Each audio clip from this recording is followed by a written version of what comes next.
తల్లిదండ్రులు కావాలని మీ కలను సాకారం చేసుకోండి. ఓఎస్ఎస్ ఫర్టిలిటీ వారి తక్కువ ధర సంతానోత్పత్తి చికిత్సతో అపాయింట్మెంట్స్ కొరకు కాల్ చేయండి 7825893604. 7వ రోజు మేమంతా సిద్ధం యాత్ర ఉమ్మడి చిత్తూరు జిల్లాలో ధూమ్ధామ్గా సాగింది. మండు టెండన్ సైతం లెక్క చేయకుండా జనం వెల్లువలా తరలొచ్చారు. భారీగా తరలొచ్చిన అభిమానులకు అభివాదం చేస్తూ అవ్వా తాతలను పలకరిస్తూ ముందుకు సాగారు జగన్.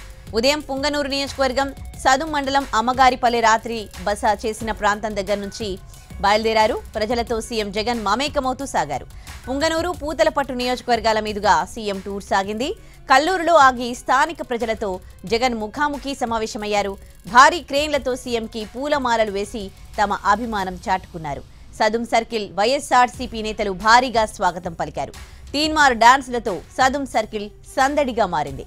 సభ అనంతరం తిరుపతి జిల్లా చంద్రగిరి నియోజకవర్గం పి కొత్తకోట, పాకాల క్రాస్, గాధంకి, పనపాకం, ముంగిలిపట్టు, మామండూరు, ఐతేపల్లి మీదుగా చంద్రగిరి క్రాస్ వరకు కొనసాగింది. శ్రీకాళహస్తి నియోజకవర్గం పరిధిలోని గురవరాజుపల్లి దగ్గర సీఎం జగన్ రాత్రి బస ఏర్పాటు చేశారు.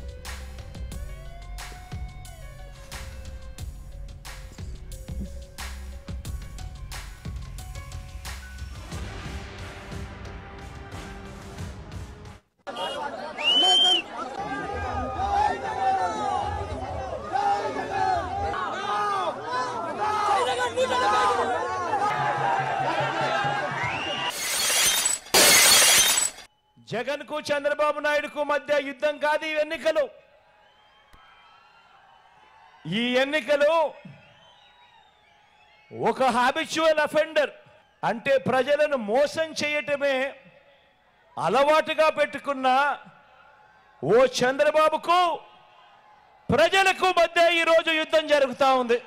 ఈ యుద్ధంలో మీ బిడ్డ నాది ప్రజల పక్షం అని చెప్పి ఈ సందర్భంగా చెప్పడానికి గర్వపడుతూ ఉన్నా.